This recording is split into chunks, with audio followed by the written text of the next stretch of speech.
Hello guys, today I'm going to tell you about that black whale token. Now before I start the video, let's share my legal disclaimer. This video is only for educational purpose. Do your own research for the investing. According to the website, the black whale is a community driven meme coin on Solana, leveraging humor and decentralized culture with inspiration to expand into NFTs and ecosystem utilities.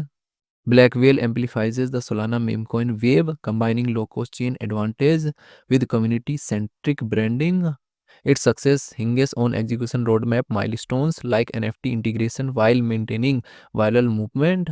Can it transition from a cultural token to a multifaceted ecosystem before meme fatigue sets? The black whale token total supply is 988.97 million and circulating supply is also 988.97 million. Black whale token is listed on MEXC and other exchanges. If I share my opinion with you, then this project up to 65% chances is that it is a legit or good project. So guys, don't take my opinion as a financial advice. Do your own research for the investing. Thanks for watching.